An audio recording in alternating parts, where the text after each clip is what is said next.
Up next, it's today's morning newsmaker from the National Press Club. The guest was Dr. Gurmeet Singh Aulakh, president of the Council of Khalistan, a part of India formerly known as Punjab, which Sikh separatists have declared independent from the rest of the country. Dr. Aulakh is a founder of the newly formed Khalsa Raj Party that's working for Sikh independence. He's now an American citizen and research scientist in the field of recombinant DNA. He travels the world to speak about the Sikh struggle for freedom and the Indian government's policies that he says threaten the Sikhs.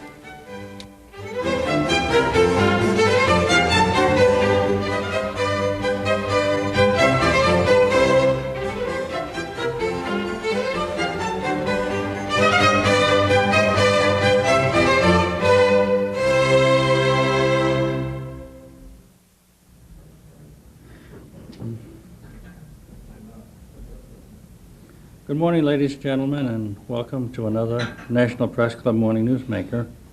I'm Ed Schaefer, a member of the Morning Newsmaker Committee. Today's guest is Dr. Gurmeet Aulakh, president of the Council of Khalistan. Dr. Aulakh is with us to discuss progress made by the Sikhs in their struggle for independence from India and provide his view of the implications which he believes will come about as a result of the assassination of former Prime Minister Rajiv Gandhi. Mr. Aulakh received his doctorate from Howard University and served on the faculty of Harvard Medical School. He authored over 25 scientific papers and has collaborated with members of the National Cancer Institute in viral research. Welcome to the National Press Club, Dr. Aulakh. Thank you, Mr. Schaefer. Good morning, ladies and gentlemen. It's indeed a pleasure to be here, and I thank the Morning Newsmaker Committee to invite me to bring the situation, what is happening in the Sikh homeland Khalistan, and about the oppression and persecution of the Sikhs by the Indian government. First, I would like to give you a brief history of the struggle for Sikh freedom, and then move on to the more recent developments in India and Khalistan. The Sikh nation took birth in Punjab. The Sikhs ruled Punjab from 1765 to 1849, when the British came and annexed our homeland. At that point, Sikh rule extended well into present-day Pakistan and past Kashmir. According to the records, the British faced a formidable Sikh army and almost failed to conquer our land. The Sikhs were the last nation on the subcontinent to fall to British expansionism, and we were the first to raise the cry for freedom. Ladies and gentlemen, my point is this: the Sikhs were recognized as a distinct separate nation on the subcontinent, a distinct separate power, independent unto itself, and a sovereign nation with its own independent political system.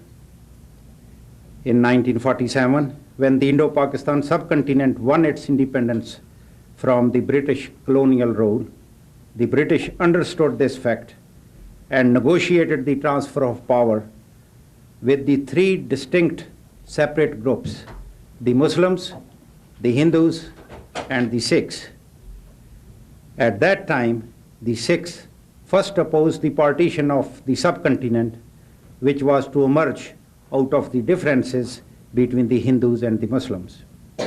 But seeing this as inevitable, the Sikhs did what they thought was the next best thing and joined with the majority Hindus, foregoing the opportunity to reclaim its own sovereign independent homeland, Khalistan. The Sikh nation agreed to this with the solemn assurances of Gandhi and Nehru that no constitution would be accepted that was unsatisfactory to the Sikhs. I quote Jawaharlal Nehru, who said, "The Congress assures the Sikhs that no solution in any future constitution of India will be acceptable to the Congress that does not give the Sikhs full satisfaction."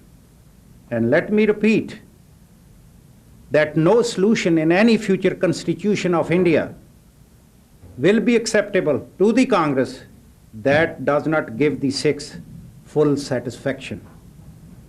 Yet, despite such constant promises, in 1950, India ratified its constitution against the expressed disapproval of the Sikh nation. No Sikh leader accepted it. None signed it till today. The state of Virginia, for example, had to first sign the Constitution of United States of America before the people of Virginia agreed to become part of the American federal system. The same holds true, you would agree, for Punjab. The Sikh nation never agreed to enter an Indian Union, and the government of India has, since 1947, maintained an illegal control over us. On October 7, 1987, the Sikh nation, to clear up any confusion, formally declared itself independent. The Indian government is an occupying force in a foreign land, and the Sikh nation demands the immediate withdrawal of all Indian military forces from Khalistan and immediate demarcation of boundaries between our two countries. This is the Sikh position, and to say that we have not paid a dear price for justly demanding our God-given right of freedom is to grossly understate the sufferings the Sikh nation has endured under the Indian government oppression. Since 1984, Indian government police, paramilitary forces, and death squads have killed almost 100,000 Sikhs. India has repeatedly desecrated the holiest of the Sikh shrines, the Golden Temple, and in 1984 led an all-out military attack on the Golden Temple complex and 38 other Sikh shrines, which claimed the lives of over 20,000 innocent Sikh men, women, and children. Over 15,000 Sikh prisoners of conscience currently languish in Indian prisons without charge or trial. Some for as long as 8 years. Between 20 to 36 die every day in extrajudicial killings. And according to the New York Times, May 31st, 1990, 20,000 Sikh men and boys had disappeared in the custody of Indian policemen and intelligence agents over the last few years. Just 18 days ago, May 10th, Amnesty International released a blistering report on India's violation of human rights in the Sikh homeland. I quote, "Thousands of people have been arrested by police and security forces in Punjab. Prisoners have been detained for months or years without trial under provision of special legislation suspending normal legal safeguards, and reports of torture during interrogation are common. The arrests and detention of some detainees remains unacknowledged for weeks or months. Scores of people have simply disappeared, the security forces refusing to admit that they had ever been arrested. It is feared that many of them have been killed in custody." Amnesty goes on to say that approximately 400,000 political killings were committed last year alone, the vast majority of victims being Sikhs. Ladies and gentlemen, I have made it my life's work to spread the truth about India's brutality against the Sikh nation. I have worked in the US Congress to spread the word and pass legislation censuring India. But now this is the objective voice of Amnesty International speaking. There can be no longer be any doubt that the Indian government is one of the worst violators of human rights in the world at this time.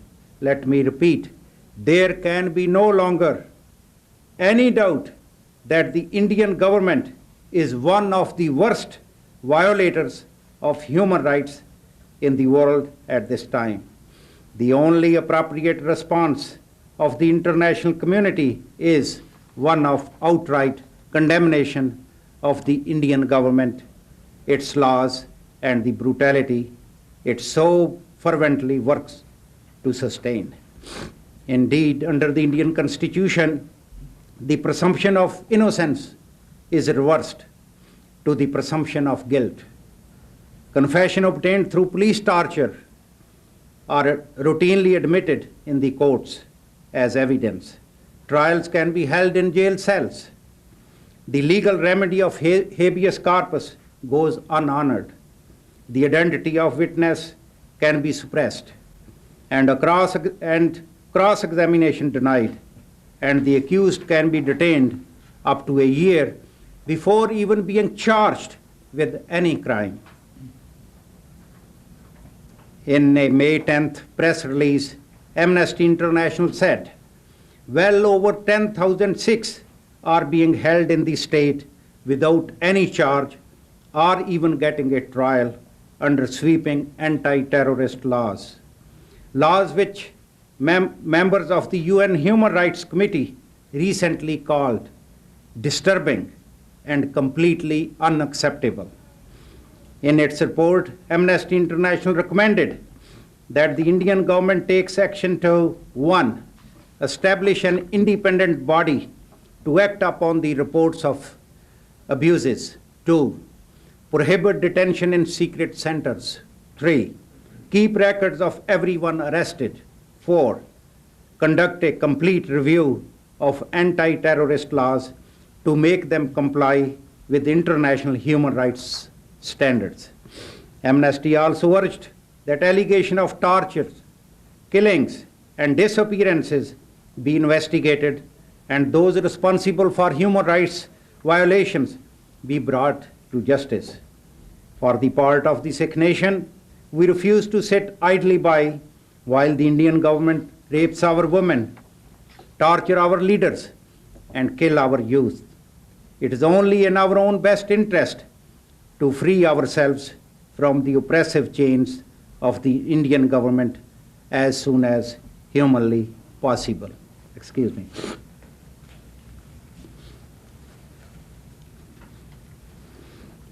It is to this end that Colonel Pratap Singh recently announced in Chandigarh the formation of Khalsa Raj Party.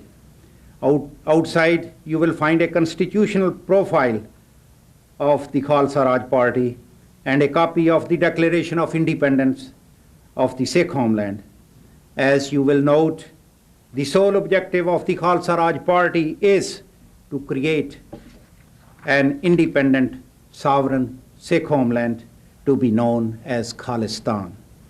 As you will also note, the means of Khalsa Raj Party will be democratic, peaceful, and non-violent. Yet, despite this, the Indian government has already brought a barrage of charges against Colonel Pratap Singh under various draconian laws, including the Terrorist and Disruptive Activities Act, commonly known as TADA, of 1985. Colonel Pratap Singh will face the Indian courts on June 3rd, next Monday. If he is charged under the TADA laws, no bail is allowed and he will be incarcerated by the Indian authorities, where he will face torture and possibly even death. As far as the Indian government is concerned, Colonel Pratap Singh has no democratic rights under the TADA laws. The presumption of innocence is reversed to the presumption of guilt. Confessions obtained through police torture are routinely admitted in the courts as evidence. Trials can be held in jail cells. The legal remedy of habeas corpus goes unhonored. The identity of witnesses can be suppressed and cross-examination denied, and the accused can be detained up to a year before even being charged with a crime. I pray that Colonel Pratap Singh will survive this ordeal. Many Sikh leaders have perished during it, but I am certain no amount of Indian government oppression will deter Khalsa Raj party and the Sikh nation. As I have said, our ends will be achieved through democratic, peaceful, non-violent means. Civil disobedience, boycott of the Indian government, non-cooperation, these will be our tactics. Unity is our strongest weapon against the tyranny of the Indian government, and there is no way India can conduct government in Khalistan if the Sikhs, as a unified body, refuse to participate. India could, however, and don't put it past them, simply kill a few 100,000 Sikhs, even millions, and hope to solve the issue with violence. It was only a short while ago that a brigadier of the Indian Army threatened to execute the mayors of 6 Sikh villages, kill all the adult males, confine all the women to army camps, and breed a new race. Doesn't it sound like Germany's Nazi Germany's Hitler? Exactly, that's what they were planning. This is the way the Indian government thinks. After the assassination of Rajiv Gandhi last week, the Washington Post reported that Congress politicians often seem to believe that the best way to solve a problem was to beat it into submission. Indeed, for the past decade, the Indian government led by Rajiv Gandhi and the Congress party has been trying to beat the Sikh nation into submission. But we will not submit. We simply want our freedom. However unfortunate the death of Rajiv Gandhi is for India, a Sikh cannot even consider the man without recalling the bloodshed he is so much responsible for in the Sikh homeland and throughout of India. Recall that when Rajiv Gandhi took the helm of the Congress party after the assassination of Indira Gandhi, tens of thousands of Sikhs were murdered by angry Hindu mobs, while India's government-controlled television aired the message, blood, for 3 days continuously. Rajiv Gandhi, whatever can be said of his unfortunate death, was the victim of the violence he helped to sustain. India today remains together only by the nexus of oppression, of the so-called Indian unity. There is nothing sacred, especially when one considers the immense loss of life it has required to maintain it. The Sikhs of Khalistan, the Muslims of Kashmir, the Christians of Nagaland, the Assamese, the Tamils, all want freedom from India. Perhaps out of the disaster aftermath of this latest event, Indian politicians will understand that the best thing for the subcontinent and South Asia will no longer be to force their brutal, death-ridden brand of so-called democracy down the throat of those who stand only to suffer from it, but to truly let freedom ring and honor the independence of those who choose independence. I know the best thing for the Sikh nation is independence. It is our only guarantee for survival. I also know that it is the best thing for the entire subcontinent. India is not a one nation. It is a conglomerate of nations. People call it many Europes. And if it is indeed like many Europes, it should reflect this reality politically. India is disintegrating, and the assassination of Mr. Gandhi only accelerated the process. The nexus of oppression, which has held the parts of India reluctantly together for so long, will soon dissipate. India cannot maintain its brutal rule under the increasingly watchful eyes of the international community. It must come to realize that freedom is the best policy, not oppression. Let me repeat this. Freedom is the best policy, not the oppression. And only when India begins to truly understand this, the basic fact, will the world begin to see true peace on the subcontinent. Thank you very much. Now I am open for questions and open discussion. Question? Well, maybe I'll lead off the question. Sure. If, as you say, there is so much oppression, how do you account for the fact that many of the key positions in the military are occupied by Sikhs? Very interesting question from Mr. Schaefer. And I would like you to just look back. When Hitler killed 6 million Jews in 40s, he has 38 Jews in very high positions as showpieces to show the world that Hitler is a very secular person. He has got nothing against Jews. So is the Indian government. But you are aware that at the time of independence of India, in the Sikh army, 50% of officers were Sikhs, 38% of the Air Force were Sikhs, 33% of the army were Sikhs. But now they only recruit from Punjab, according to the population, 2%, and out of 2%, the share of the Sikhs may be even less than 1.5%. But those people who are there for years, you cannot just expel them. And I can assure you, Mr. Schaefer, the state of the Sikhs in the Indian government, in the army, the Sikh officers are now resigning because they are treated so badly. They are tired and fed up of this discrimination and of this oppression. And as you recall, Indira Gandhi's assassination was not done by any terrorist or militants. They were her own trusted bodyguards, her own bodyguards. And she did not realize the Sikhs are very faithful, brave people.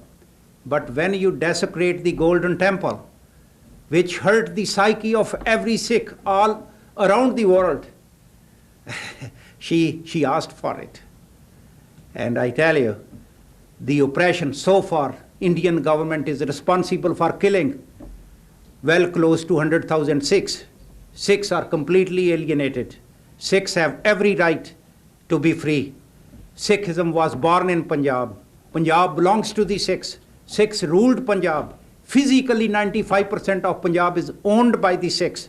And there is no reason whatsoever that Sikhs should be governed by this tyrant Indian government against their wishes.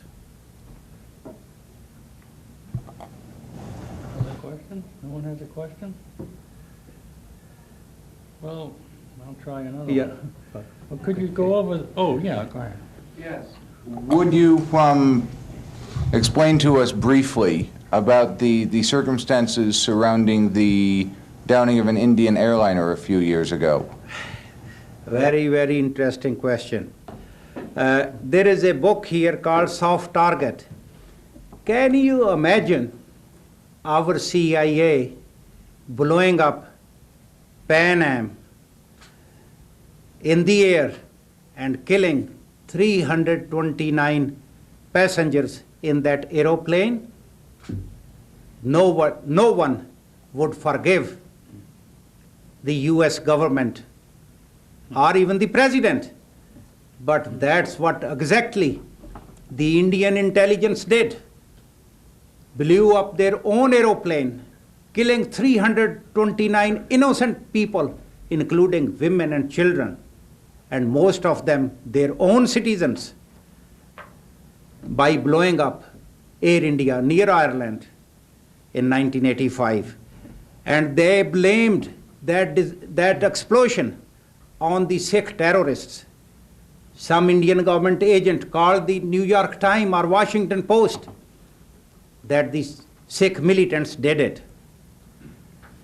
This book, Soft Target, is written after a thorough, long investigation by two reporters, Brian McAndrew and Zuhair Kashmiri from Canada, and they point clearly that it was the work of Indian intelligence. Even the Indian diplomats who were to board the same flight, their seats were cancelled only hours before. And if you go through the books and be at liberty to take a book, that's why I brought these, that the truth is that Indian government is so brutal, so immoral, such a tyrant, they don't even hesitate to kill their own people, to blame the Sikhs in the eyes of the whole world that Sikhs are terrorists. This is contrary to the Sikh beliefs, Sikh religion. We pray morning and evening for the well-being of everybody, the whole world, which includes the Sikhs also. And this, I can assure you, is not the work of any Sikh militants. It was the Indian intelligence. If you recall the assassination of Rajiv Gandhi himself, it was his mother who trained these Tamil militants, supplied them with weapons, tried to destabilize the Sri Lankan government. And then, after training them, after supplying them arms, even in 87 they violated the airspace of Sri Lanka by dropping the supplies from the air, and then sent 100,000 army to Sri Lanka, which killed thousands of Sri Lankan Tamils, raped thousands of women over there. And I think the investigation is on. They have arrested one woman yesterday. And when the truth comes out, I think that woman who was on a suicidal mission, she must have been raped by the Indian army soldiers. Her family must have been wiped out. You don't do these kind of acts unless you are so frustrated, you are so tired, you don't see any other avenue. And the truth shall come out. And it happened in South. I mean, death it's a sad occasion. But had it happened in North by anybody, I can assure you, in 1984, 20,000 Sikhs were murdered right under the nose of Rajiv Gandhi and Indian government in Delhi alone, and other 20,000 throughout India. This time, they might have butchered 250,000 of Sikhs throughout of India. We are happy that genocide of that magnitude did not happen, because it happened in South India. And this is not the first time the assassination of a political leader has occurred. Mahatma Gandhi, who was more revered than Rajiv Gandhi, he was killed by a Hindu fanatic in 1948. Not even a single Hindu was killed. Now he is again killed by the Tamil. They are Hindus too. 20 or 30 people in riots are killed. But when a Sikh bodyguard killed the Prime Minister, his mother, 40,000 people were killed, and slogans were aired on government-controlled television, blood for blood. And they disarmed the police. Police was watching those murders, rapes, burning of the Sikhs alive, and did not do anything. How could you imagine the Sikhs can even think that they can live as equal citizens in a so-called secular India? There is no secularism in India. India is a Hindu country. They want to make India, the 82% of the population are Hindus. They want to make India a Hindu country with a Hindu language and name it as Hindustan.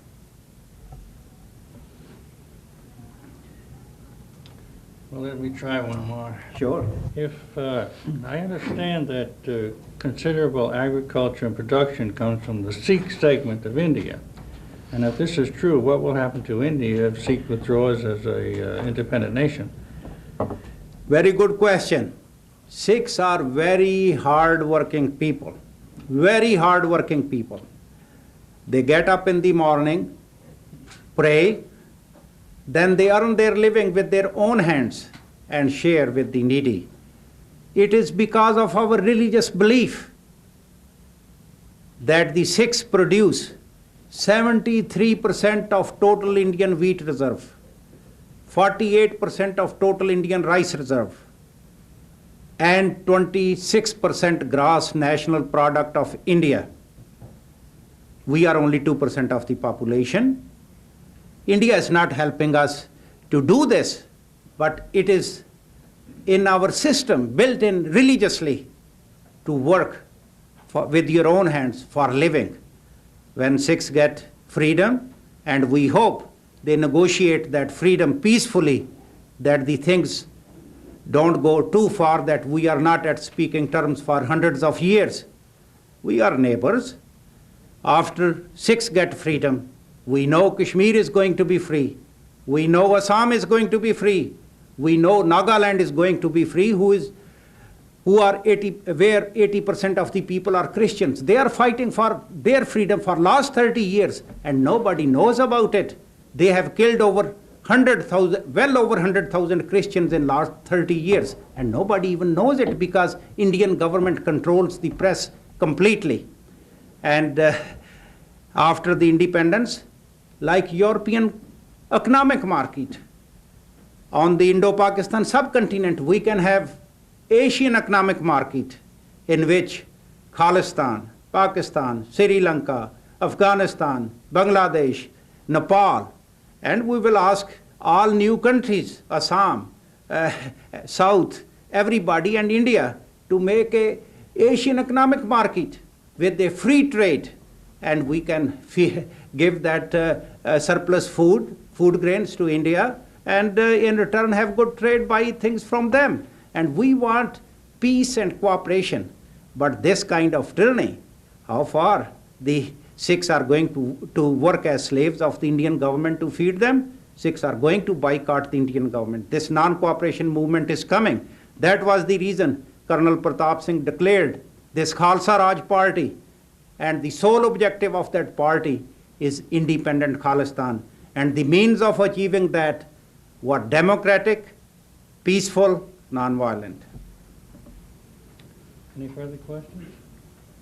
Well, it seems, Doctor, that you've covered everything so well, there's no questions. And we thank you for coming, and we thank all of you for coming. Mr. Schaefer, thank you very much, and thanks everybody. And we hope that please spread this message that Sikhs are fighting for their God-given legitimate right to be free. Freedom is universal.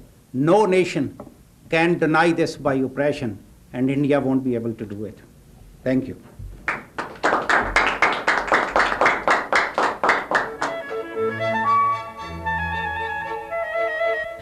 That concludes today's morning newsmaker address at the National Press Club.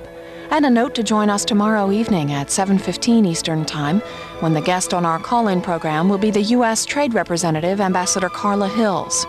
She'll join us to take your calls on world trade and a North American free trade agreement. Again, that's Wednesday at 7:15 p.m. Eastern Time, 4:15 on the West Coast. In just a moment, a news conference held earlier today.